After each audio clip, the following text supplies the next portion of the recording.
You're listening to the Huddle Up Podcast with Chad Jensen and Zack Kelberman. Join Broncos Country's deep divers at milehighhuddle.com and sound off. And now it's time to drop some knowledge. Okay, and we are live, but we have to let the stream breathe just for a few seconds till I get green check marks across the board. Welcome in, everybody, to the Huddle Up Podcast, presented as always by Mile High Huddle, powered by Overtime Media. I'm your host, Chad Jensen, and with me, as always, is my partner in crime and fellow football priest. You know him, you love him. He is Zack Kelberman. Zack, what if I were to tell you that Jurrell Casey, who is himself a five-time Pro Bowler, been to the last 5 Pro Bowls, in fact, what if I were to tell you that he compared Lloyd Cushenberry to a pair of perennial Pro Bowl centers after going against him these past several weeks? I mean, it holds water. Jurrell Casey's been up against the league's best centers, but like we always say, I hate to be the wet blanket for this topic, but what else is he going to say being a teammate of his and trying to talk him up? Obviously, the Broncos don't agree with that assessment. Otherwise, they wouldn't have put him in a competition with the likes of Patrick Morris and Austin Schlottman. But, you know, it's good to hear the praise, and it's good to see that he's winning over his veteran teammates. That's almost as important as doing his job on the field, is having a rapport in the locker room. I personally like Cushenberry a lot. I like that Jurrell Casey speaking out for him, if only because it should further entrench him on the depth chart as a starting center. Given the Broncos, no doubt about it, he is their guy.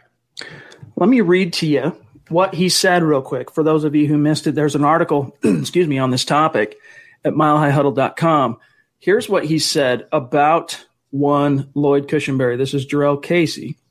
He said, quote, "The biggest thing I've seen from him, he kind of reminds me of the Pouncey brothers," which is, of course, the Steelers center Marquise and the Chargers center Mike. "The quickness, the twitchiness, the way he just flows off the ball. He's very quick. He's an athletic guy. Most centers, I can hit them one way, come back the other way, and they can't keep up. This kid actually has been keeping up. He's been making the blocks. He's been understanding. He's been working in cahoots with the O-line. He definitely filled in right away. As the season goes on, you're definitely going to see him become one of the all-pros, hopefully.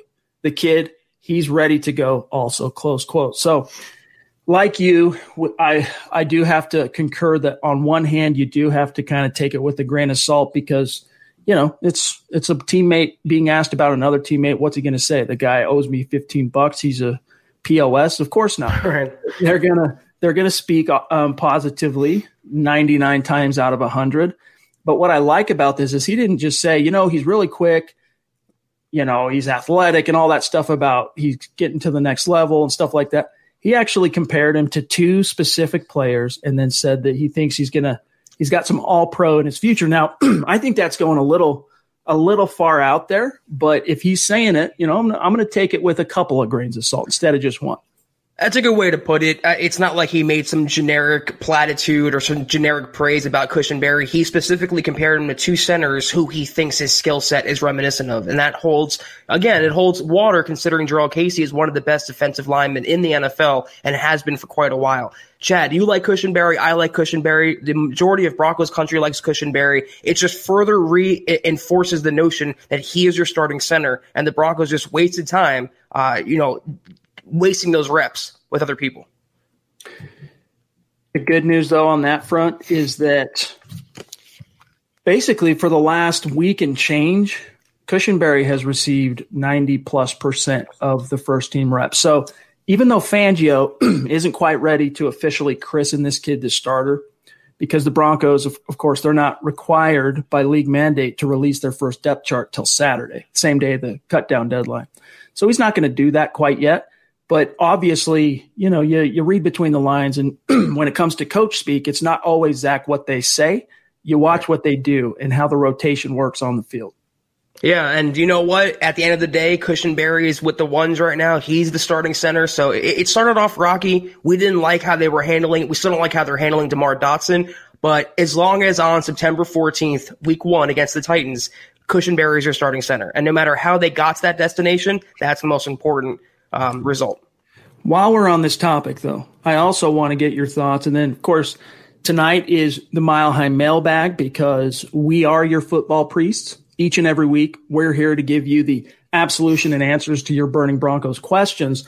So get your questions, any super chats you have, get them in the stream, and we're going to get to those tonight, as well as talk a little bit about how we expect this 53-man roster to shape up. But, Zach, there's just two more quick quotes I want to get your take on from Jurrell Casey that I thought were worthy of our analysis. And the first is, we mentioned on this podcast, I want to say it was Monday, that defensive line coach Bill Collar, when asked about Draymond Jones, basically said, he's looking real good, which, coming from a drill sergeant like D-line coach who doesn't give out advice very easily, it was noteworthy.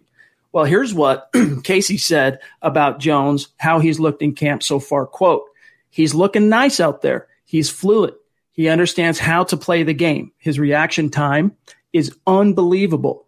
He reminds me of my younger self when I could move twitchy like that.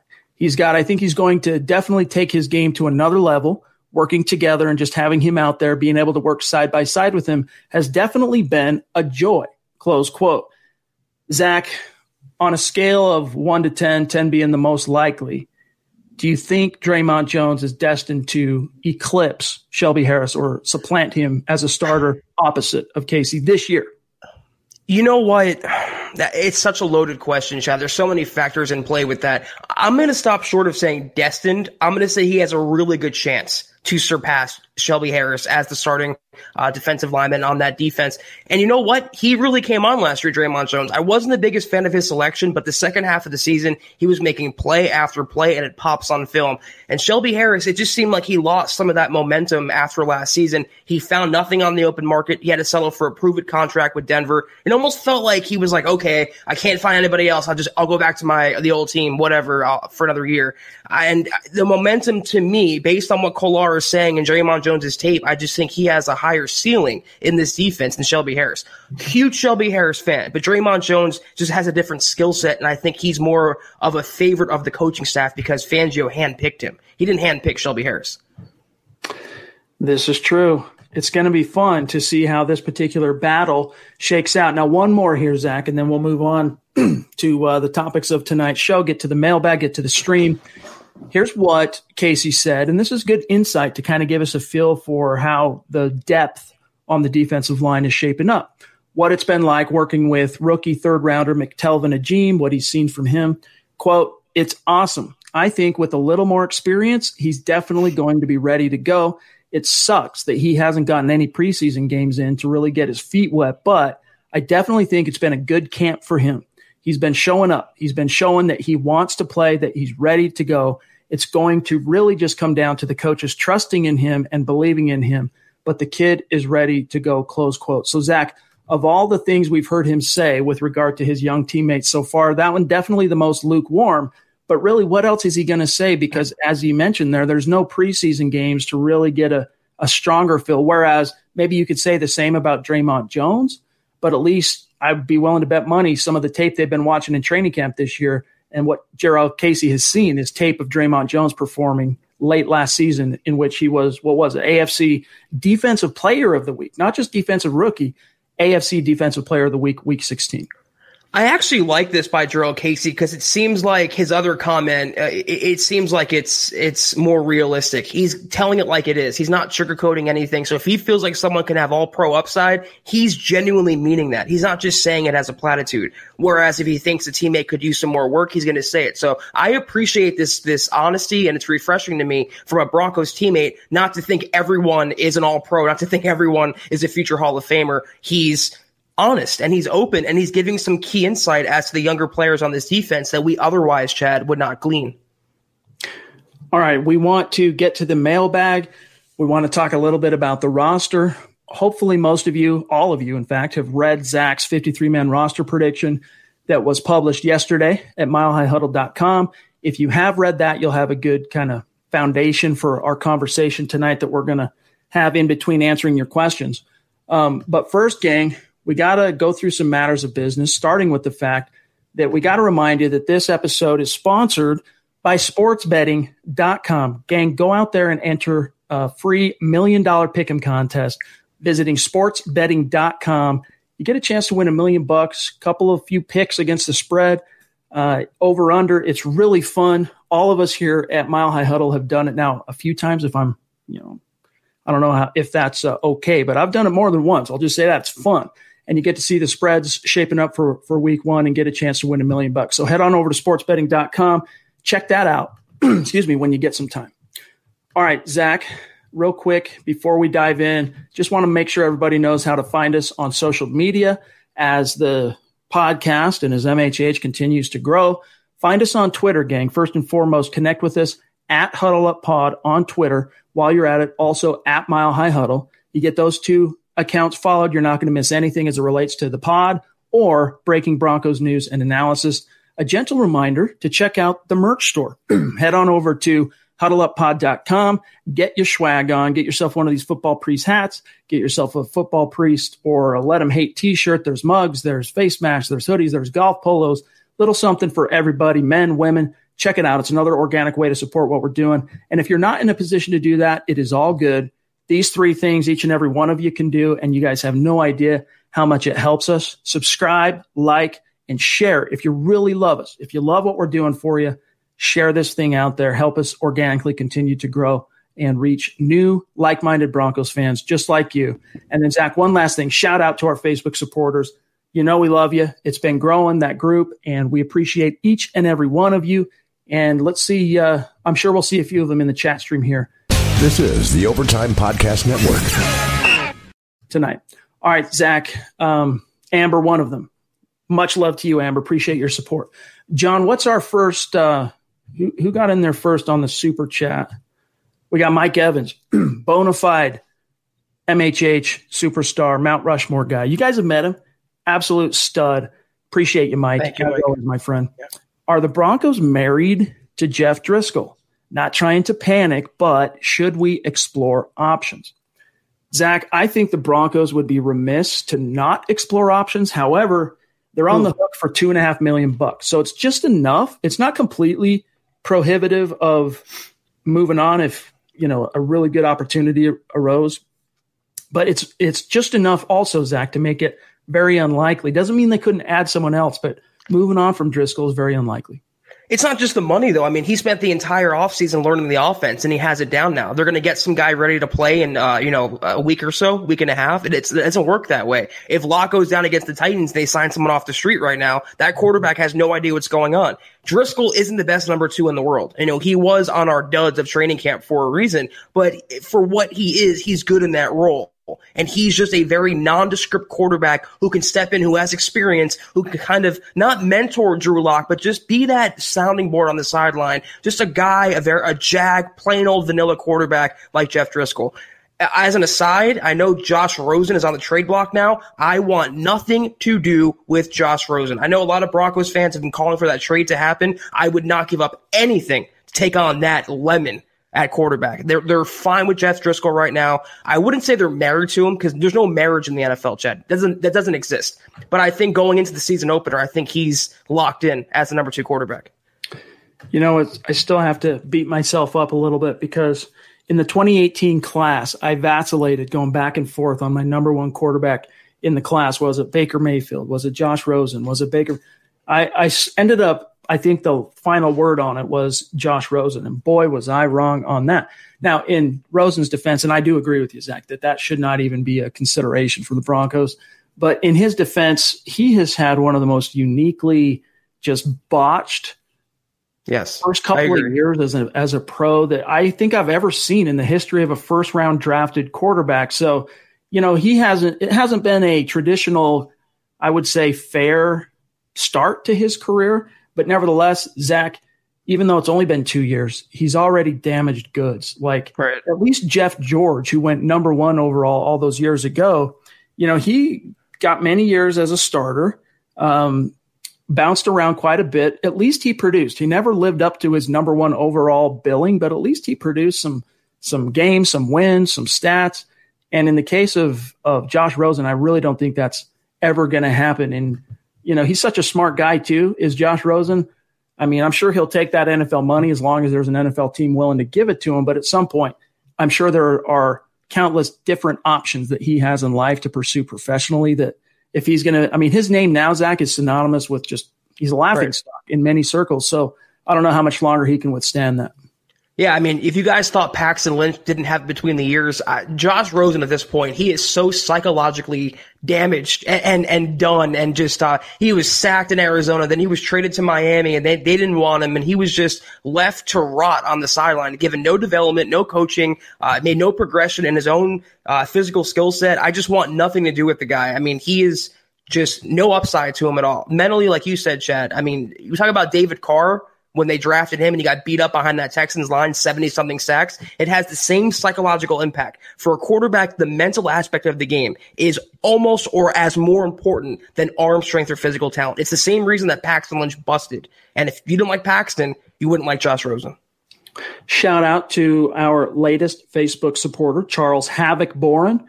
Very cool name. One of my favorite punk rock singers is a cat, I should say, by the name of Davey Havoc, similarly spelled, but not quite. One less K. Appreciate you, my friend. We got a question here from Terry Randall. Everybody knows Terry up there north of the 49th parallel. The guy who probably, I don't have this perfectly memorized, Zach, but he's probably the guy that inspired the hashtag state of being, that little catchphrase. Yep. Terry, he says, I saw a guy wearing the number 30 on the training camp stream. He ran a route and caught the ball. Who could this be? Wow. Obviously, very tongue-in-cheek about Philip Lindsay, but Zach, you know, it's not like he's been a slouch in that department. He gets a lot of hate.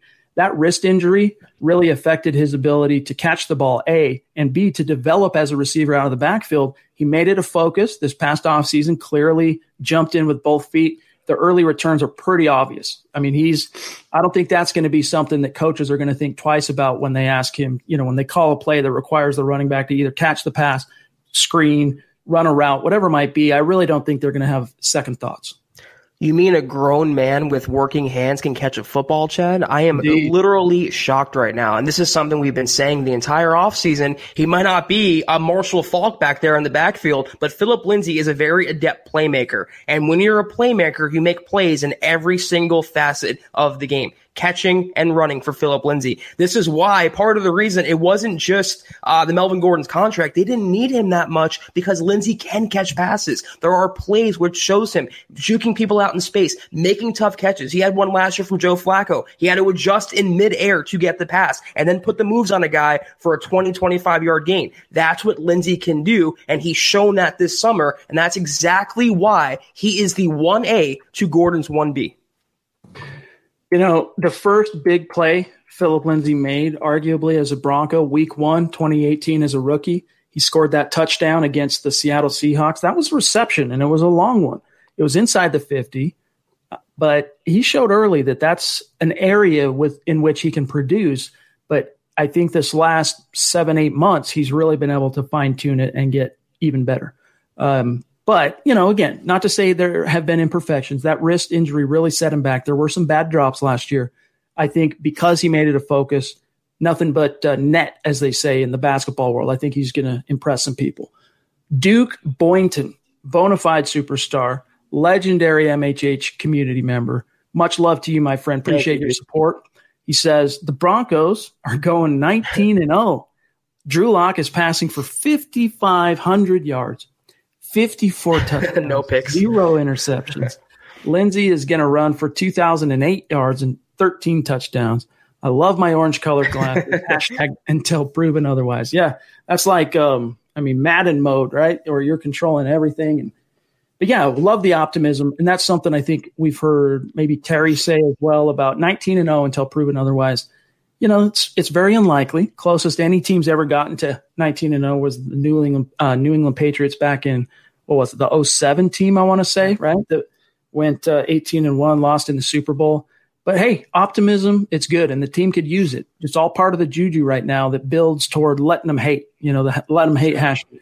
That's right. And I like how specific that number was for the rushing yards, 2008. It wasn't just 2000, it was 2008. I like the additional couple scampers for Lindsay there. You know what? I'm not going to say 19-0 is going to happen, but, the Broncos being a 10, 11, 12-win team is certainly within the realm of possibility. And regardless of the record, they're going to have a very good season this year and be very fun to watch. So it's something we can all agree on. If I'm not mistaken, 2008 is a direct reference to Terrell Davis, his 2,000-yard season. I might be off by 1 or 2 yards. I could be misreading that. But all right, let's see here. John, do we have Dennis available if you got him? Or actually, let me see. Yeah, Dennis. Appreciate you, Dennis, on Super Chat. Thank you. Much love to you, my friend. He says, so if Cushenberry starts, will the Broncos keep both Patrick Morris and Austin Schlottmann? If not, which one will they keep? And Zach, I think that's as good as any segue to turn toward the 53-man roster a little bit here as we also do the mailbag in the chat stream here. And let's just take a look really quick at your roster as it stands. You have both Patrick Morris and Austin Schlottmann making the roster with Cushenberry penciled in as the starter. I would concur with this, although if they do end up moving on from one, it's going to be Morris as opposed to Schlottmann, because I think Schlottmann has proven that he's got more guard center versatility. You know, he can go back and forth. I'm not confident 100% Morris could do that, but you've got Garrett Bowles, Dalton Reisner, Lloyd Cushenberry, Graham Glasgow, DeMar Dotson, Elijah Wilkinson, Pat Morris, Schlottmann, and here is, in my opinion, the dark horse that I loved to see, Calvin Anderson, who I think, you know, he's still raw and he's very improving when it comes to the NFL, but I've been impressed by this kid this summer. He's given me some hope that there is a developmental tackle option currently on this roster besides, you know, Garrett Bowles, DeMar Dotson. Elijah Wilkinson ain't it.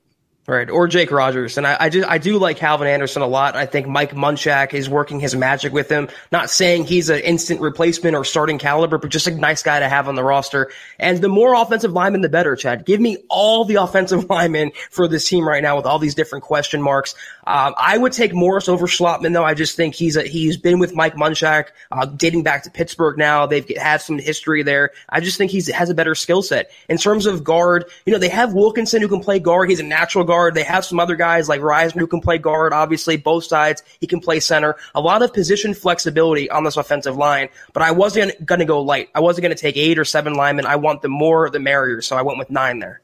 This is the Overtime Podcast Network.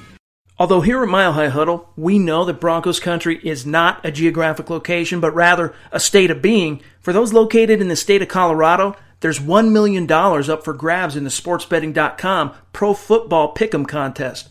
What's amazing about sportsbetting.com's Pick'em is that it's absolutely free to play. I can vouch for this because just a few minutes ago, I hopped on sportsbetting.com and entered the contest, made my picks, and it was not only easy, it was fun. All you have to do is make 16 picks against the spread and 16 over-under picks in the NFL's Week 1 slate of games. If you get all your picks correct, you'll walk away with $1 million. Winner, winner, chicken dinner. And here's the kicker. Sportsbetting.com is guaranteeing a $10,000 prize pool to the top 5 finishers, with the first runner-up getting $5,000. Not a bad consolation prize. It's free, easy, fun, and you could walk away with big bucks if you get all your picks correct. Enter the $1 million contest at sportsbetting.com/pick'em-football. That's sportsbetting.com/pick'em-football. Glenn Hauser, stud, absolute animal. We saw him last night on the show. It was great getting a chance to chit-chat with Glenn and learn some of the anecdotes from some of the coolest items he has in his awesome Broncos collection there. Glenn says Mike Florio, of course, of Pro Football Talk, NBC Sports, was all over the fact that Vic Fangio said the Broncos aren't quarantining a quarterback. And in fact, I'll give you guys the exact quote, what Fangio said. Quote, on whether or not the notion of having to quarantine quarterbacks, is that something you're looking at? How serious is that as an issue? Quote, I don't think it's necessary, to be honest with you. Plus, it has to be the right guy, somebody that has experience in your system, that if the emergency happens, you have them there. I don't think our quarterbacks have been meeting together. He kind of cut himself off. Our quarterbacks have been meeting together all camp. They're socially distanced like they should be. I think most teams are doing that. There hasn't been an issue so far, knock on wood, close quote. So, Zach, Florio might be wringing his hands, doing his kind of blue check mark, for lack of a better term, CV virtue signal here. I don't see any reason for it. In fact, just like Philip Lindsay talked about yesterday, which he was great in his media availability because on one hand, and he leveled with everybody on how seriously everyone still needs to take the bug. It still needs to be something everybody takes seriously. But at the same time, he was much more optimistic based on what they'd seen through training camp, not only with the Broncos, but teams across the league, that they're going to be able to get through this. And the season's going to be able to go off without a hitch. So I don't know why, excuse me, he might be Florio, that is, getting after Vic. He says, do you think it would be a poor decision by the team now to isolate a QB, or would they be fine? What's your take? Well, first of all, I loved what Lindsay said. They asked him, what would it mean? In other words, I'm paraphrasing, what would it mean if someone went out and caught CV? He goes, you don't give a damn about me. You don't care about our team. I really love that quote from Lindsay a lot. I mean, it shows he wouldn't have said that a year ago. He's really blossoming into an outwardly public leader on offense. It's exactly what the Broncos offense needed. Digressing, though, this is what Florio does, Chad. I mean, you saw it throughout the pandemic, his takes, and he's very, like you said, the leader of the blue check marks, pandering, virtue signaling, playing to the lowest common denominator of fan. And the Broncos aren't that kind of team. They're not going to pander. Vic Fangio is not a virtue signaler. He's going to do, and he made that clear. He took some heat for his remarks, Chad, during the protest. He sticks to his guns and his virtues and his morals. And if he thinks the Broncos are good without quarantining a quarterback, they're not going to quarantine a quarterback. I don't like that idea either. You can't play scared. Everyone signed up for this season. They had testing, they had waivers. They've all know the stakes for this year. And Philip Lindsay said it best. And that's kind of what I think is the heartbeat of the locker room right now, the prevailing thought. Let's all be one. Let's all be together. Let's not be selfish. Let's stay as a team and we'll be okay. We're not going to get sick. We're not going to ruin our season. And if they just follow that logic, like most NFL teams are right now, there's no need for these extra quarterback quarantine lists or anything like that. It's Florio being Florio, and he becomes more of a joke by the day, Chad. Another thing Florio said today, and we'll get back to the mailbag and back to the roster. In fact, our next question comes from Terry that is specific to the roster. But another thing Florio brought up today, and I'm glad he said this because I wasn't aware of this. So as everybody knows, the practice squad this year is grown from 10 guys to 16, and 6 of those guys can be vested veterans, guys that no longer have any practice squad eligibility left on the old resume.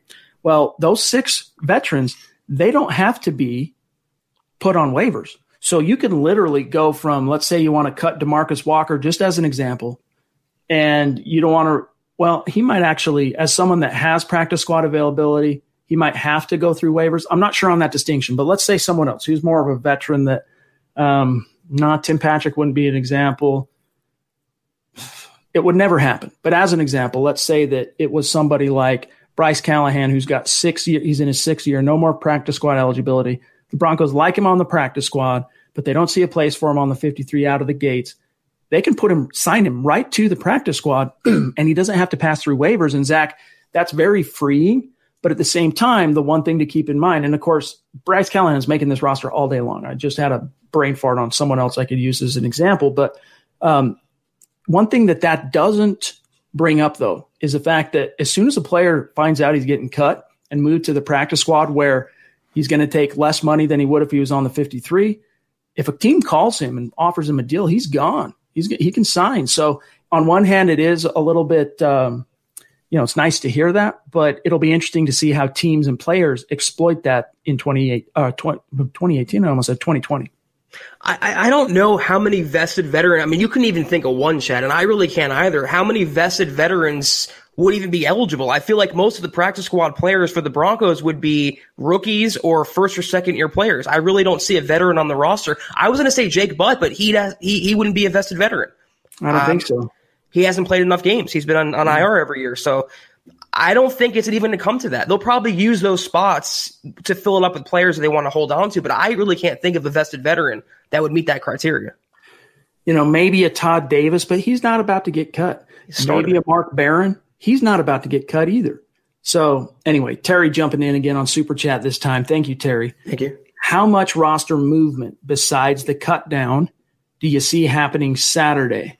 Hashtag football priest, hashtag state of being, hashtag MHHUN. So the one thing everyone needs to keep in mind, Zach, is the cuts are going to come.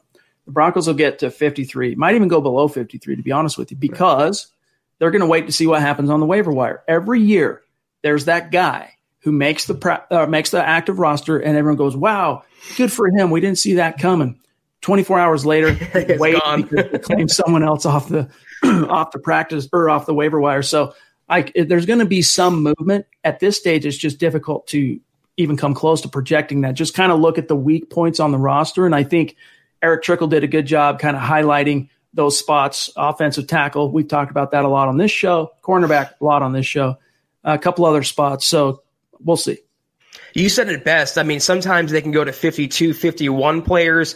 You might see some, outward signings or out-of-house free agents come and visit the Broncos or sign with the Broncos. But for the most part, they're getting their own roster down to 52 or 53. They might leave one spot open. If you guys think back to 2017, they made all these cuts, including TJ Ward. And at the end of the night that night, they signed Brock Osweiler. So they brought him into the building. There was some movement there. That was more of the exception than the rule. I think you'll see some movement after Saturday, Sunday, Monday, going into game prep week. It might not be a lot of, signings. If you're looking for a player to come into the building, they're going to get their own roster down first and then explore what they want to do from there. But maybe on Sunday or Monday, they'll bring someone in the building. Super chat and a joke here from the Wizard, the Wizzy and the Hizzy Mundungus. Appreciate you, my friend. Thank you. Coming at Juwan James once again. He says, sometimes I feel bad for James. He can't even do the Rock's eyebrow. For what it's worth, I can't do the Rock's eyebrow. I can lift one, or I can lift both, but I can't lift one. Zach, can you? I'm trying to do it, but not with the hat on. I feel like I'm just like having a stroke right now. I have to twist my face a little bit to kind of make it happen. There's only one Rock. Indeed. Appreciate you, Mundungus. All right, Zach. So, and William, appreciate the kind words. Shout out to our Facebook community. We love our Facebook supporters, and we love the Facebook community. Appreciate that, William. All right, real quick here. I want to come back. We'll grab this question from David Crespin next here. But first, Zach, I want to come back to your 53-man roster prediction here. On the tight ends, all right, I thought this was interesting and worth talking about. You have the Broncos keeping 4, Noah Fant, Nick Vanette, Albert O, and not Jake Butt, but Andrew Beck. Now, I want to juxtapose that with, and I thought this was interesting, Mike Kliss unveiled, he does one every year. Everyone in the business does one each year, right? Right on the doorstep of when the cuts come. Mike Kliss had the Broncos keeping Noah Fant, Vanette, Okaway-Bunam, Butt, and then Andrew Beck as well, but classifying him on the running back side in terms of the roster math as a fullback. So that would mean they kept Melvin Gordon, Phillip Lindsay, Royce Freeman, plus all the tight ends I mentioned, and Andrew Beck. So in your case, though, you have him saying goodbye to Jake Butt, going with Andrew Beck. I think it's overkill. This isn't Gary Kubiak's offense. This is Pat Shurmur's offense, where it's a one tight end, barely a one tight end offense. There's going to be a room for Noah Fant, and then it's Noah Fant and everybody else. I'm just not sold on Jake Butt. I acknowledge that he had a really good training camp, and I wish him well in his recovery from 4 ACL surgeries. I just like the versatility that you get with Andrew Beck. Play fullback, tight end, blocker, inline, outside. He does a lot. He's younger. He's healthier than Jake Butt. I would not carry 5 total tight ends on the roster and no more than 3 running backs. So if it was a coin flip, honestly, I just like what Beck can bring to the table. We've seen what we're going to see from Jake Butt. I don't think we're ever going to see more than we've seen from him. Can we say the same thing about Andrew Beck, though? I don't know. So that's why I'm going with him. This is the Overtime Podcast Network. As you know, I take a quite a bit more optimistic view on Butt. But it's going to be interesting to see how it shakes out because they have some really tough decisions to make at tight end. And like you said, if they do end up keeping 4, or as Kliss has them, keeping 5 basically, because Andrew Beck will play a little fullback, but let's face it, he's a tight end. Yeah.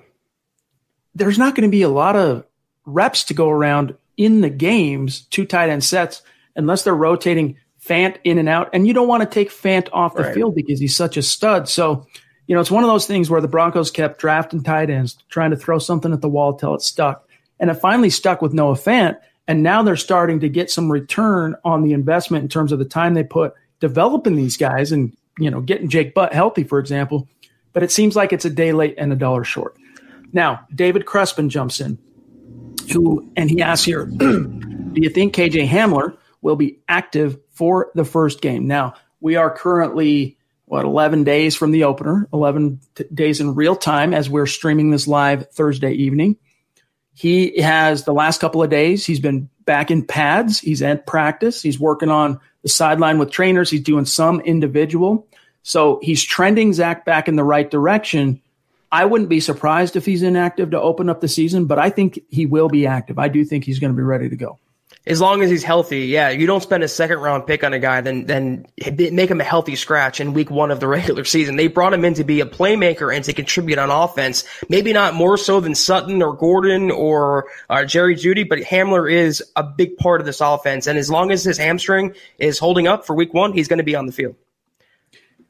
Let's talk about the wide receivers real quick. You have the Broncos keeping 6, and I concur with every guy you have here. Cortland Sutton, Jerry Jeudy, KJ Hamler, Tim Patrick, Deshaun Hamilton, and Deontay Spencer. But Zach, Mike Kliss would disagree with us. Mike Kliss would say that all those same names, except he would classify Deontay Spencer as, instead of the Broncos keeping 3 specialists, they keep 4, Deontay Spencer being the 4th as the return guy, and they still keep an additional 6 wide receivers, that 6th guy, and in real math, the 7th guy, being Tyree Cleveland. And Cleveland has had, I'll admit, he's been a lot more impressive this training camp than I expected him to be coming out of Florida. But I still think he's one of those classic guys that fits too much of the prototype for waive him. If you lose him, no big thing. You're stacked at wide receiver and get him onto the practice squad. Kliss can designate all he wants. You still have to account for that guy on the roster. It's still a body on the roster, and it's overkill to me. You don't need another person like Tyree Cleveland. You have that guy in Deshaun Hamilton. They're both Jags in the sense they don't do anything extraordinarily well. And Deontay Spencer, his spot to me was cemented. I don't like carrying 6, especially a guy who does one thing, and that's return punts. But I think KJ Hamler's hamstring injury solidified Spencer's spot. They were already iffy about playing Hamler on punts. And I think now that he's been hurt once, they're going to go to the guy they know in last year in Deontay Spencer, who Tom McMahon loves, the coordinator of special teams. So I don't see Cleveland making it. I see, exactly like you said, try to sneak them onto the practice squad. If it doesn't work, it doesn't work, but you can't carry that many receivers. And don't forget, Melvin Gordon, Phillip Lindsay, and Noah Fant can catch passes too. You don't need that many wide receivers if so many players on offense are going to be involved in the passing game. 7th round picks in the John Elway era and across the NFL, they have long odds of making the roster. They really do. They're basically just this side of being a college free agent. They did get drafted, and there's a difference, but I mean, outside of guys like Virgil Green, outside of guys like Trevor Siemian, outside of guys, well, even Chad Kelly has a 7th round pick. He was injured his rookie year, so it doesn't really count. Siemian. But nevertheless, Zach, another 7th round pick. And first, before I go off on this tangent, I want to talk about Derek Tuska. Let's grab Mundungus super chat. Appreciate you, my friend. And he's got another pun, another joke here on Juwan James. He says, "It must be terrible to have less facial hair than an emoji." Hashtag emoji brow. Hashtag emoji, eyebrow opt out. Mike, bringing the funny, and we appreciate you, my friend, and keeping it light. Chad on Facebook wants to know how Derek Tuska is doing. We're going to get to that right now, Zach. I thought it was interesting what Vic Fangio had to say about one Derek Tuska, and I just want to tell you guys, I might have to eat a little crow on this because Tuska was a guy I talked about after they drafted him as one who I wouldn't be surprised to see come in and push a Malik Reed and push a Justin Hollands. Well, Justin Hollands now has been moved, so he's kind of out of the equation a little bit. Maybe not so much push a Jerry Atachu, but kind of push the bottom of that depth chart, provide some kind of like early Shaq Barrett type of impact early on. But it's not looking like it's going to shake out that way. And in fact, Zach, I wouldn't be surprised if this is a wave that just doesn't get brought back at all. Here's what Fangio said about Derek Tuska, the 7th round edge rusher. Quote, "Yeah, he needs to get stronger. He needs to develop more physically, just all of that. He came from I don't want to say lesser level of play. He's out here now. He played at North Dakota State. He's out here now with NFL players, just everything, nothing in particular, but everything. He was behind. It was evident he needs more seasoning," close quote. Zach, what does that say to you about his roster prospects in 2020?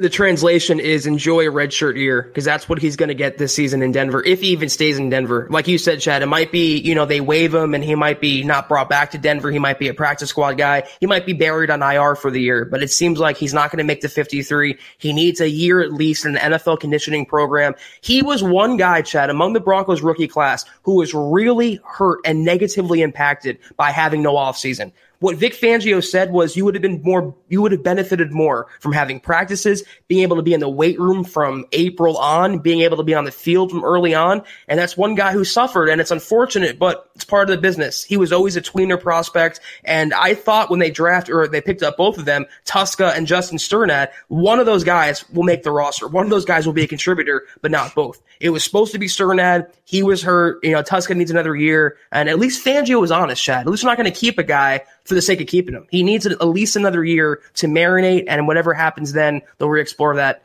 when they cross that bridge. All right. Facebook user. Let me see if I can maybe deduce who this is, because I hate saying Facebook user. Let me see. It might be on the Facebook page. I think it's in the group. Just real quick, if I don't find it quickly, then we'll bounce on out of here. Oh, well. You got to give StreamYard permission to show your profile on Facebook. Just click the link. You'll see it if you go to the top of the stream. But he says, it's an interesting story. Hey, guys, so you've asked all the guests that were on the show how they become a Broncos fan. I myself became a fan collecting Orange Crush cans, the Sody Pop. That had the players on them and the stats they had. The year was 77 and 78. Plus, my dad was a Broncos fan. Why did you guys decide to be Broncos fans? Thanks. Love you guys. Cool story, man. Appreciate that. Little anecdote. We've talked about this many times, but Zach, the show continues to grow, and it gets exposed to new listeners and new viewers that don't know the full story. So let me just do the Cliff Notes really quick, and I'll let Zach do his Cliff Notes. Basically, for me, the way I got exposed to the Broncos orbit was I was indoctrinated as a young child, like many of you were, by my dad. All right. And then, I followed the Broncos as a kid, big time fan. John Elway posters, Three Amigos. I was a child of the 80s.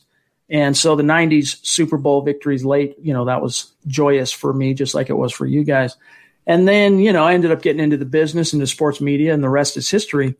Zach's path to this team, though, comes purely from the professional side. And that's where he is now. And, Zach, you can tell that story.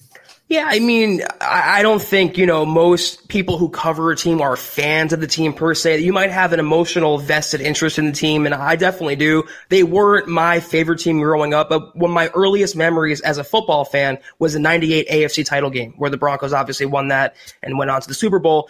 But covering them for half a decade now, it's crazy how time flies. I've really, they've got their claws into my heart. I'm really, if you want to classify me as a Broncos fan, that's fine. I have Broncos memorabilia everywhere around me, and they're just a very interesting team. And unfortunately, I came along at a time where they had just won the Super Bowl, and ever since then, they've been kind of not so great. So sorry about that. But yeah, I'd say the last 5 years, I'm bleeding orange and blue a lot more than I ever thought I would, Jen. It's one of those things where, first of all, when you begin to cover a team, you can't help but become a fan a little bit. You just do. Right. I mean, it doesn't matter where you come from and what team you're covering. You end up having emotional investments in the team because your entire day grinds around that team. And so, you kind of go with the ups and downs. You still try to keep an objective lens on it. And even for me, Zach, as someone who came from a fan to media, the games, as much as when I watch the Broncos play, yes, I want the Broncos to win. You bet your bottom dollar. But it's not like it was back in the day where, man, I could feel my adrenaline up, like I was so invested. If they lost, ruined my day, ruined my week. If they won, it was, great week. All that stuff is way in the past. But we still are very passionate about the Denver Broncos, as you guys can tell, bringing you this content every day. Now, we got a question here from one of our Facebook supporters. Albert Knoppers, also a Super Chat superstar, hops on over to YouTube to support us there as well. Appreciate you, Albert, and your wife. He says, is there any news on the tackle from Utah, speaking specifically, of course, to Darren Paulo, whom the Broncos claimed off waivers earlier this week? Zach, I haven't heard anything. I really haven't. No. And even if I had heard that he'd been dominating in training camp on third team, look, he's got 1 week to make an impression on this coaching staff. I think the best case scenario for him, Zach, is practice squad. Yes, at most. I mean, I think he was a camp body coming in. Obviously, he's from the Broncos' backyard. They have some familiarity with him. They liked him enough to give him a contract, but coming into this kind of offseason so late in the process doesn't give you great roster odds. At best, that's a practice squad guy, and you never know, though. I mean, the more guys in the building, the more opportunity that one of them is going to pan out. It increases the odds they're going to find one diamond in the rough in terms of having a backup caliber lineman. So I haven't heard anything, and I think no news is bad news, though, for Paulo at this point. Christian jumping in on Super Chat. Appreciate you, my friend. Thank you. He says, I just heard that Vaughn compared Drew Lock to Post Malone. I guess Locke's got to get out there and get a face tattoo. Yeah, a bunch of them. Two of those bad boys. Yeah, that's pretty funny. I mean, they're both great entertainers and they have a lot of charisma, and I can see the comparison, but I think Locke is a better quarterback than Post Malone as a rapper, if that makes sense. Exactly. Although I'll say this, as a guy that comes from the rock side of things, Zach is a rap and a hip hop guy, and I'm a rock guy, punk rock guy. But Nirvana was a band that was a punk rock band. And then the media christened them grunge, like it was this new thing, when really it was just kind of dirty rock. It was punk rock. But nevertheless, that's how I got really stoked about music. And like a lot of people in 92, I was like 12, 13 years old, something like that. And one thing that endeared Post Malone to me, I don't listen to his music, I'll be honest with you guys. But one thing, Zach, that endeared Post Malone to me was during the lockdown, like the depths of the lockdown, when it was really locked down, not just some places are open, some are closed. I mean, it was everything locked down in the month of April. He and Travis Barker of Blink-182, they did one of those live streams from his house, okay, and played a bunch of Nirvana songs, this long Nirvana set where they were just jamming. It was just rock music, and that made me kind of tip my cap to him. Some credibility, some rock credibility for Post Malone. All right, Duke, he's got to head out for the night.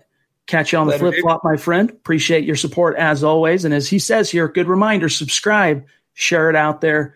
Appreciate that, my friend, and have a good evening. Ricky here says, do you think it's possible that we have too much talent that it hurts us? Seems like we have a lot on both sides of the ball. I don't know. Is that a real question, Zach? Can you have more talent? Can you have so much talent that it hurts you? Or actually, let me ask you this. Is there a way in which having too much talent can hurt you? Ask the Chiefs that question. I mean, there's literally no such thing of having too much talent. It comes down to coaching, though, Chad. I mean, look at the Cowboys roster. I mean, there's some other teams around the NFL that are just loaded for bear every single season, and they can't get past the wild card round, the divisional round. It comes down to coaching in the end, but there's literally no such thing as having too much talent. And that's why the Broncos doubled up at wide receiver, already having Cortland Sutton. They get Jerry Jeudy and KJ Hamler. I think that exemplifies that theory, Chad. Shout out to our friends that they do a lot of the same things we do, covering the Buffalo Bills in their neck of the woods, Buffalo Fanatics. Shout out to you guys. Roger, one of our Facebook supporters, takes precedence here with his question. Hi, guys. How are you doing? We're doing great. I'm just curious about what a game is going to look like without fans in the stadium. It's just weird watching basketball. What do you guys think it'll be like? It's going to be similar to that.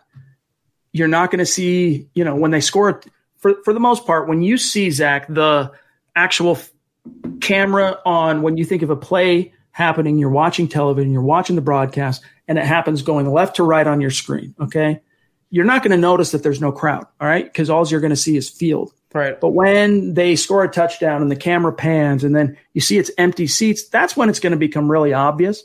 I think fans will get used to it, though, pretty quick, even though no one's going to love it. No one's going to find it to be ideal. I think fans will get used to it quicker than you think. I think fans are just happy, as am I. I can speak for myself when there's just football. I mean, it's not ideal. It's not preferable. It's not normal. Absolutely not. But fans or no fans, as long as there's football on Sundays this fall, I'm good with it.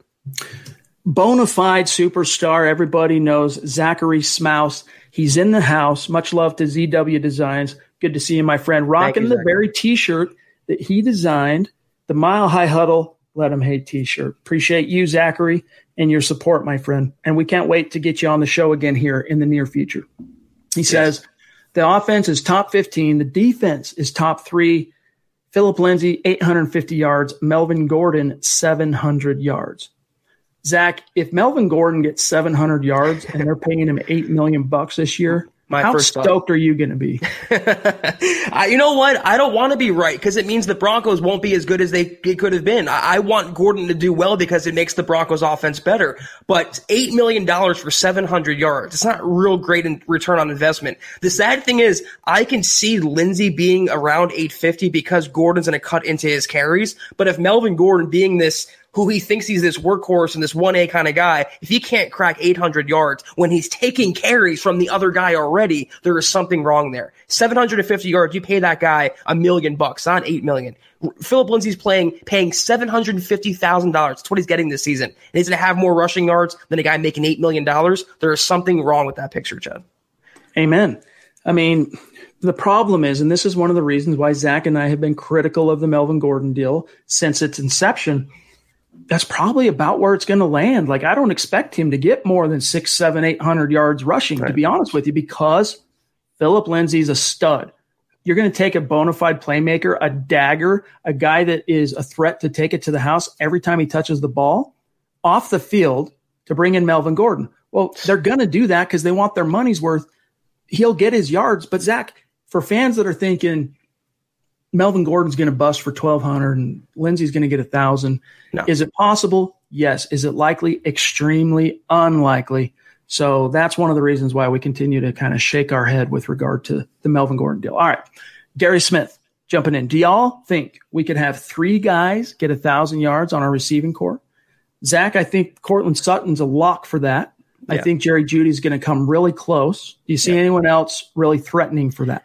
I mean, who's the other guy? KJ Hamler. And unless they run 4 wide packages all day, and he's not that type of talent. I know that what Chad Ochocinco said, 3 number 1 wide receivers, but KJ Hamler is that 700-800 yard a year guy for the most, in this offense anyway, being buried behind Jerry Jeudy and Cortland Sutton.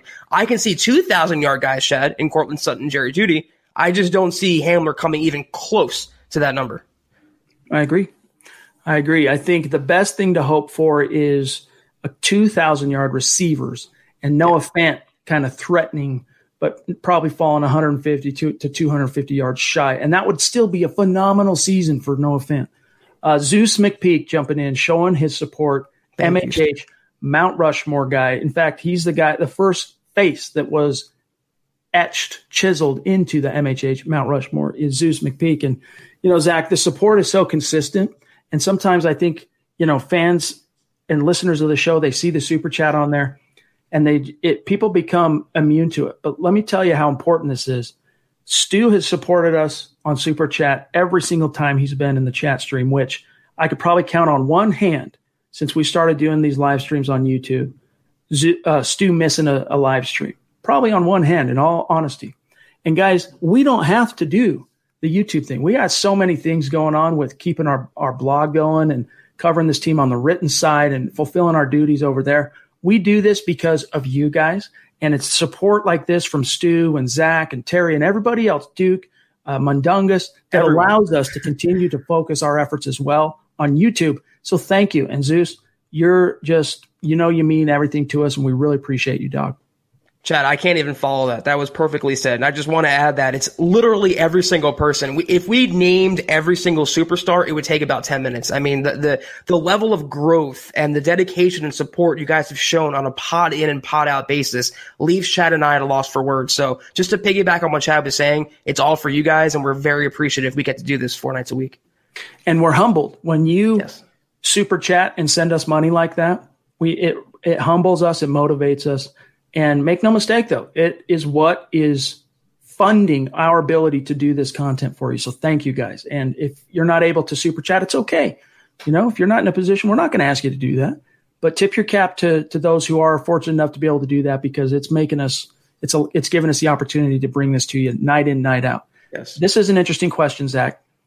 I've actually gotten it a couple times lately. People are wondering what happened to Joe Dineen, the linebacker from Kansas that the Broncos signed last year. There's a name. Guys, he was waived. I want to say waived injured months and months ago. He's no longer even on the Broncos' radar. Oh, wow, that's a name right there. Considering how long 2020's been, Chad, it just feels like eons ago.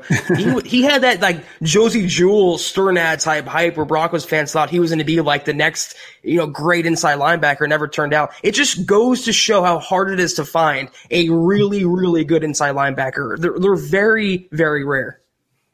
Yep. And in his defense, he did get hurt, and that led to the Broncos just saying, look, you ran out of sand in the hourglass to make an impression and catch you on the flip-flop. I don't even know where he is now.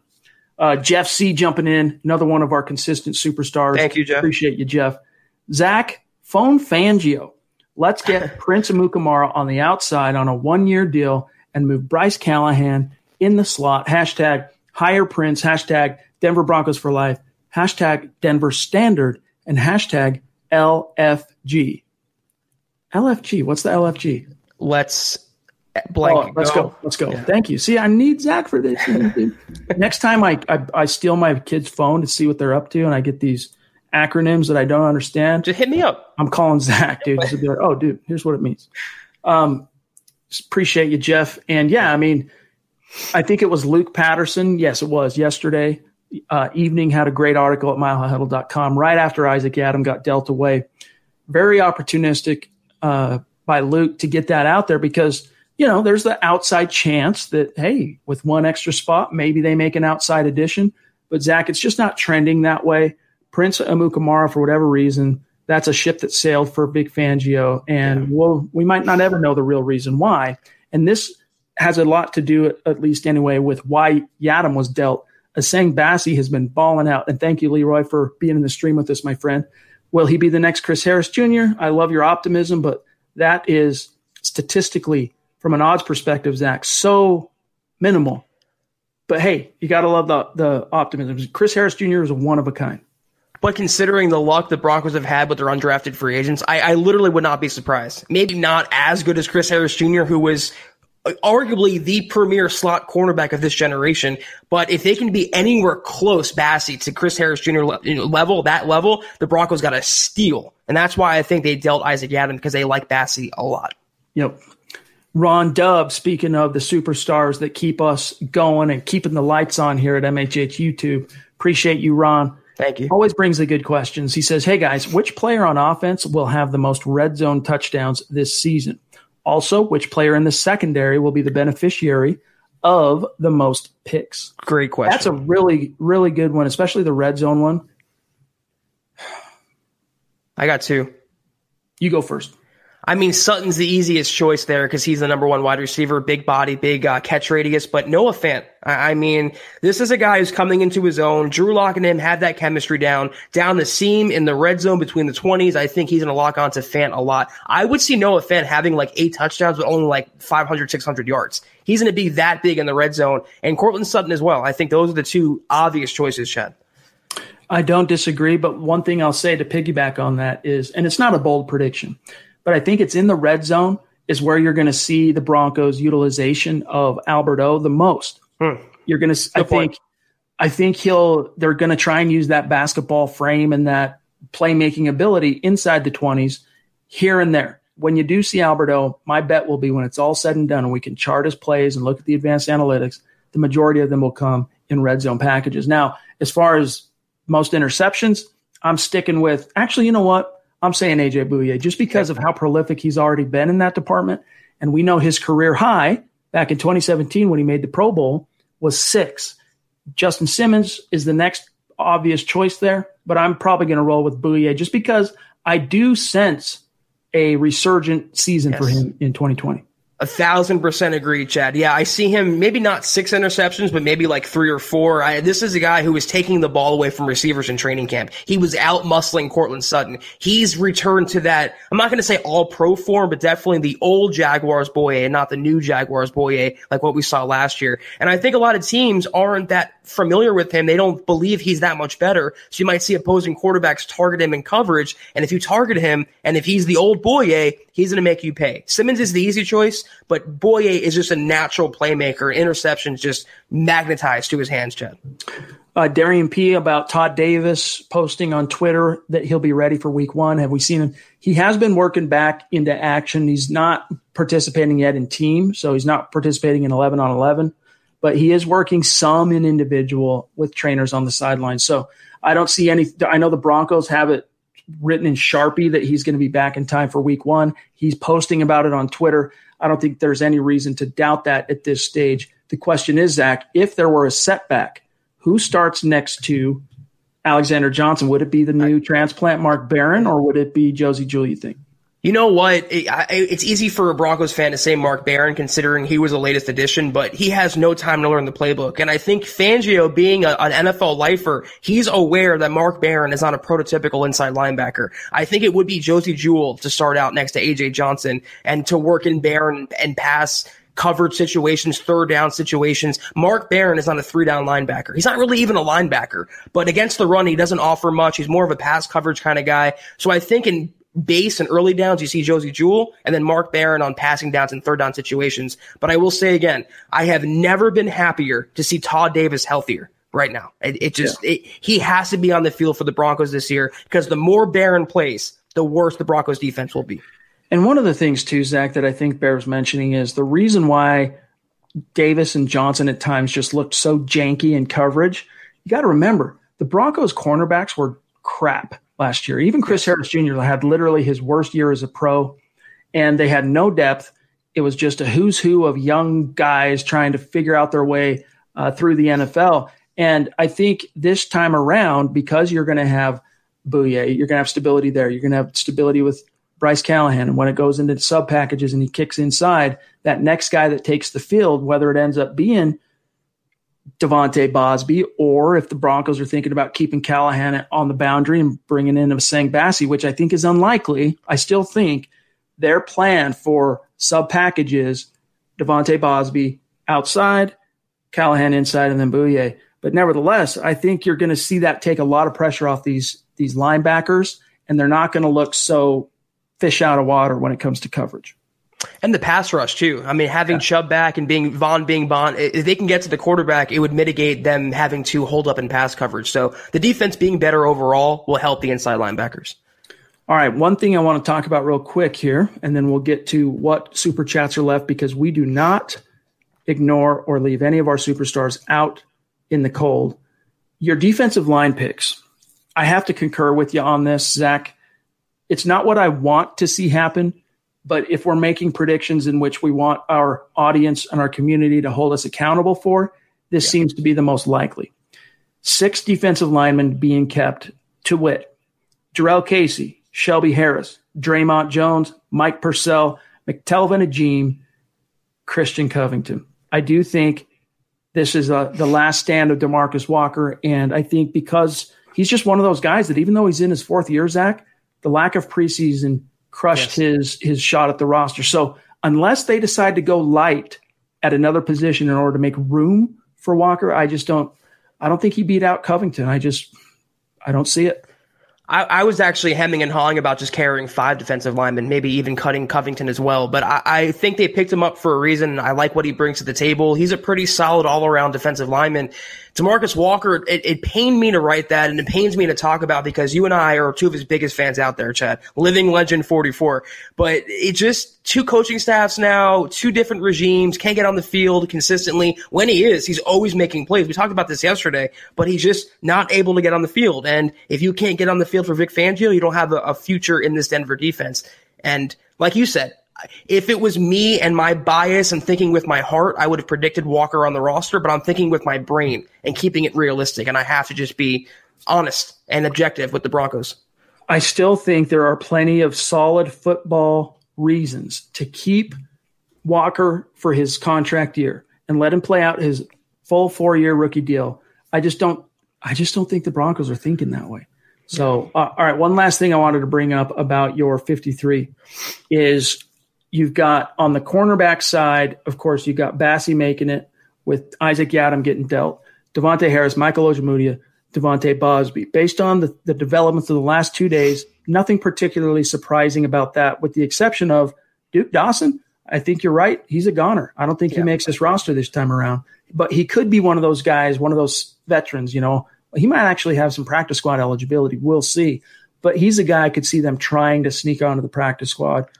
But he might garner interest elsewhere because of that second-round pedigree. But what I wanted to get your take on is on the safety side, you have the Broncos keeping Elijah Holder, which is interesting because for fans who might have missed it, Elijah Holder, undrafted corner out of Stanford last year that played corner as a rookie, made an appearance on the 53-man roster late in the year when the Broncos started getting decimated with injuries to corner and injuries to safety. They eventually decided, hey, we're moving him to safety, period. And he has looked pretty good out there this year. Not as good as Trey Marshall as far as the backup safeties, but he's looked a lot better than Douglas Coleman. And I'll be honest, I had some high hopes for Douglas Coleman. Same. Yeah. I think he's going to be one of those practice squad guys. And I like your decision to go with Elijah Holder, but what was your explanation or rationale behind that? This might have been the hardest position group to nail down because after Justin Simmons and Kareem Jackson, we haven't heard much about these safeties. And the Broncos never really replaced Will Parks, and it shows, Chad. I mean, Trey Marshall's been a guy, he's been around for a while now through different coaching staffs. He obviously has shown something to Fangio. He'll make it by default because the Broncos have to carry at least 3 safeties. Who's the fourth guy, though, if they go 4? Is it PJ Locke? Is it Douglas Coleman? Is it Elijah Holder? I just like his flexibility, having a cornerback background. If there's an injury in the cornerback group, he can play corner as well. He's a young guy that Fangio can develop and mold, and he's been in the building longer than Douglas Coleman has. So I like his odds better. Chris Hernandez, everybody knows Chris, 24-year veteran of the Air Force. Much love to you, my friend. And, we appreciate you for what you do to MHH and what you mean to MHH and what you do serving this country. Thank you. He says, a lot of good questions tonight, MHH fam. Keep them coming. Hashtag click those little thumbs up. Appreciate the reminder, as always, and the support, Chris. And I hope you're doing well tonight. Quick question here. Oh, sorry. Yeah, let's keep it here. Buck the Fuffs. Man, that's tongue tie. I could almost say something I shouldn't say on these airwaves. Buck the Fuffs 55. That's my dog's name, my new dog, Buck. What about, appreciate the super chat. And by the way, Zach, not a name obviously that we recognize on super chat. So welcome. Sir. Thank you. Appreciate you. What about McTelvin Ajim? I loved that pick. Tons of talent. Do you guys think he will get meaningful playing time this year? Define meaningful. I think literally was going to say that. I do think he's going to get used here and there as a rotational interior pass rusher. I'm still wondering what they're going to do when you need to spell Mike Purcell because he's a guy that, because he's a hefty dude at nose tackle. Typically they play 50% snaps somewhere around there. And there's a good reason for it that doesn't have to do with conditioning. Sub packages are so common now that a lot of times they take that big nose out and they bring in another 5 tech, type guy, a guy who's a little bit, he's still big, defensive line, 300 pounds, but can move a little bit more. Who's going to be that nose tackle behind Purcell if and when he needs spelled or if he, gets banged up? I think it's going to be McTelvin Ajim. But then again, Zach, it could be Christian Covington, right, who both of us have making this 53. That's what I think as well. You might even see, Jarrell Casey playing some nose tackle. He's a bigger body, and he can definitely penetrate or stop the run. He's so good in wide. both. Right. Wide, good in both. Man. He's a big wall there in the middle of that defense. And I think it will be him or one of the guys. They can platoon. They can kind of, make up for the differences if Purcell gets hurt or he needs to be spelled. In terms of Ajim, though, this is not a pick I think the Broncos made for 2020. I think they made this pick for 2021 and beyond when Shelby Harris might be gone. Jarrell Casey's getting up there. He's not a 10-year type contributor for the Broncos defense. He's kind of a guy who's holding the fort down now. Ajim, like Chad said, define meaningful. I think he will definitely get some snaps. He will make the roster. He will see the field. Is he going to be 70% of snaps? I don't think so. 60? I don't think so. 50? I don't think so. Is he going to be a starter? I don't think so, barring an injury. He's going to be in the rotation, but just more of a bit player and contributor until next season, Chad. All right, as we close out tonight's Mile High Mailbag, we got to go through in rapid fire the Mile High Huddle supporters. We have a thread that we put in here for the mailbag for the supporters only on Facebook. Let's run through these really quick, Zach, rapid fire, and then we'll say goodnight. Jerry Holland jumping in, as you guys can see here. He says, first game fun prediction, boys. How many touchdowns? Who reels those in? I think, Zach, probably, I want to say the spread's like 46 points is, I think, something like that. I think it's going to be like a 23-20 type of game. Yep. I'm guessing Cortland Sutton gets one, and I'm guessing I'm guessing Philip Lindsay gets one. What do you got? You're reading my mind tonight, Chad. I do think it will go one of those two ways. In terms of the score, I think like I said, 19-16, like 2 touchdowns and a bunch of field goals. It's going to be a sloppier game than I think most Broncos fans are thinking, but 2 touchdowns I'm predicting. The Broncos win 19-16. I think it'll be Sutton. And just to change it up a little bit, I'm going to say Noah Fant. 2 guys in the red zone for Drew Lock to catch a couple touchdowns. All right, I just made it a little bit bigger on our screen. Hopefully you guys can see these questions that the fellas have here a little bit closer. Steve Griffith, I'll follow Jerry's lead. How many sacks will Ryan Tannehill suffer? And who gets the first sack of the season? Zach, I'm saying Jarrell Casey, and I'm saying that they sack him 4 times. I was going to say 4. I think Casey does have one, but I think Vaughn is going to get the first sack. Though Casey's sack will be a sack fumble that the Broncos recover, and he's going to swing the game in Denver's favor. That's my bold take for Jarrell Casey in week 1. Albert Knoppers, of course, great superstar and also Facebook supporter. Would a new strength and conditioning coach be a good thing now that the season is about to start? Yes. You guys know how we feel about it. It's not gonna happen though. Right. So don't even. It's not something on a realistic level that you would expect to see on the doorstep of a regular season. These teams have their regimens, Zach. They have their rhythms in place with regard to strength and conditioning. We might criticize Lauren Landau, but the team seems to love him. So it is what it is. I think next offseason they might make a change. I think Landau and Tom McMahon could be on the firing line. But for now, with the season 10 days away, they're not going to make any changes. 11 days, whatever it is. Can the kicker, this is Albert's last one, be the punter as well? Would save a roster spot. Hey, man, I love the creativity. There are some guys out there that have and had the ability to do that, but it's just not something you see in the NFL. Teams like guys to specialize and focus on one or the other. That's just the way it is nowadays. Yeah, and you know what? They can spare a spot for Sam Morton, who should be an upgrade on Colby Wadman. It's not saying much, but he's a consistent punter, should help flip field position. And you know what? After Brandon McManus has struggled the last couple of years, I don't want him to focus on anything else than just drilling field goals. I think that's his responsibility. It's what he does best. All right, last one here, gang, from Hardy. Who is this year's diamond in the rough? Any undrafted rookies making the team that have a chance to play much? Asang Bassey's making this team. I don't think Levante Bellamy's making the team, the running back. We don't think that, as we mentioned just a few minutes ago, Coleman's making it. Trying to think. I think Kendall Hinton, the wide receiver from Wake Forest, former quarterback turned wide receiver his final year in college. He's impressed a lot of people in camp this year. He'll get a practice squad spot. Mark my words. Him and Trinity Benson, I think they'll keep on the practice squad, depending on what happens with Tyree Cleveland. If Tyree Cleveland makes the roster, then they'll keep those 2 guys. If Tyree Cleveland ends up trying to be snuck onto the practice squad, Zach, I think probably Trinity Benson. Well, one of those 2 is on the outside looking in. I don't know which one it would be, but I think that diamond in the rough, speaking specifically about undrafted rookies, it's got to be Asang Bassey.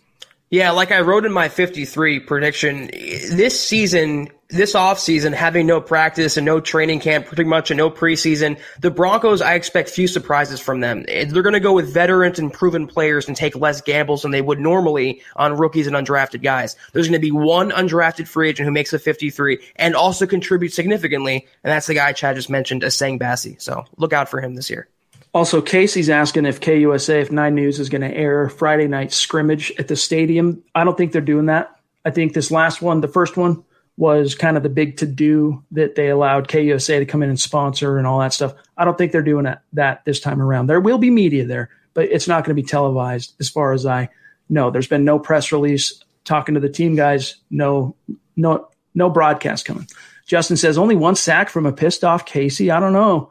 I think he's going to stuff Derrick Henry for a loss more than once. And if the Titans try and lean on the pass, then Casey's going to get 2.5 sacks. Revenge, baby. Hey, man, there's no telling what emotion can do to accentuate and improve a player's performance, Zach. I mean, think back to when Brett Favre lost his dad and he went out on Monday Night Football against the freaking Raiders and played lights-out ball, completely overwhelmed in mourning, but somehow it kicked him into go out and get her done type mode, and he went above and beyond.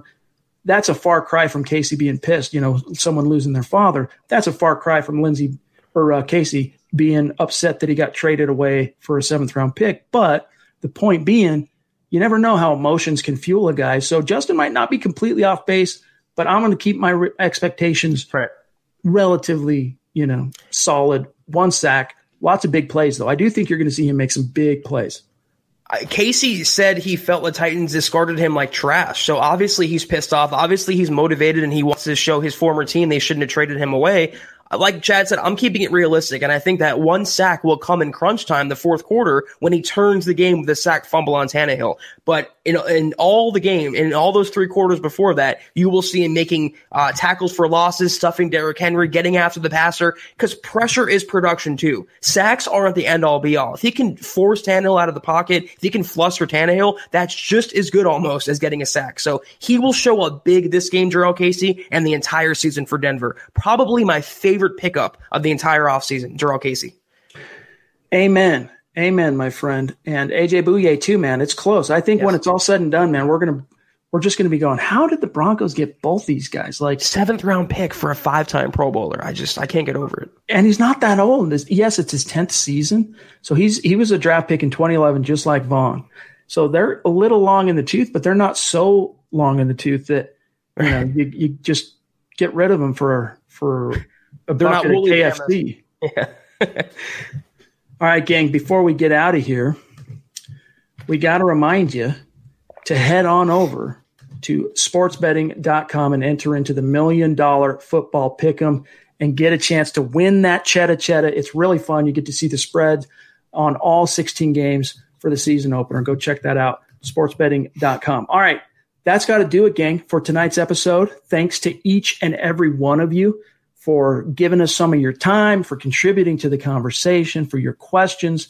A mile-high salute to our Super Chat superstars and our Facebook supporters. We love you guys. Hopefully you know how much we love you, and we talked quite a bit about that tonight. You're very meaningful to us, and it keeps us spinning here at MHH. So we got to get out of here, though. Make sure you're following the podcast on Twitter. It's crucial, gang. If you're on Twitter and you're not following the podcast account and you're watching these live streams every day, what the heck are you doing? Follow the account at Huddle Up Pod while you're at it, at Mile High Huddle. And then whatever you do, make sure you're following my partner, Zack Kelberman, on Twitter, at Kelberman NFL. You can find me at Chad and Jensen. And before I forget, you got to follow our producer, Buona Beast. On Twitter, he goes by at John K. John Cronenberg, that's his name, at John K, JONKAYMHH. Follow him there. Great follow. If you're a Broncos fan, trust me, you want to be following John K. He finds all kinds of cool stuff, and you're not going to want to miss that as a follower. But we're off tomorrow night. You're going to get a fresh episode of Dove Valley Deep Divers, followed by on Saturday, Mile High Insiders. We'll be back Sunday night, and we're going to have Christy on the show. Everybody knows Christy. I didn't see her in the chat stream tonight. She probably got things going on, but she's going to join us Sunday night. It's going to be a gas. We're going to kick off officially, Zach, game week. Sunday begins game week. It's finally here, and we get to celebrate that. And in the meantime, we want you all to have a fun, safe Labor Day. Enjoy yourselves. You got anything special planned this weekend, Zach, besides work? Roster cutdown day Saturday, so that's going to dominate my weekend and my time as always. But you know what? It's for the greater good. Give us stuff to talk about, and it makes football season that much closer. So I'm always looking forward to that day because it means football is right around the corner. Amen. And if you're traveling, a lot of us do. A lot of people head to the mountains, head to the beach. Be safe in your travels. And we will see you Sunday night. Meanwhile, if you want to participate in the Mile High Huddle Fantasy Football League this year, you're running out of time to let us know and get us your email address. So either reach out to Zach, reach out to myself in a DM, or email us, milehighhuddle@gmail.com. Make it plain that you want to play. Make sure we have your email address, and we'll be unveiling over the weekend. When you hear from us on Sunday, we'll have a plan in place for the draft and a whole 9 yards. So if that's something you want to do, go against Zach, myself, the other MHH guys in fantasy football, and try and take out this dude who wrecked shop last year in the MHH Fantasy League. Make sure you reach out to us and get us your email address. All right, guys, we got to get out of here. For Zack Kelberman, I'm Chad Jensen. We'll see you on Sunday. Have a great Labor. You've been listening to the Huddle Up Podcast. Join Broncos Country's deep divers at milehighhuddle.com to keep the conversation going.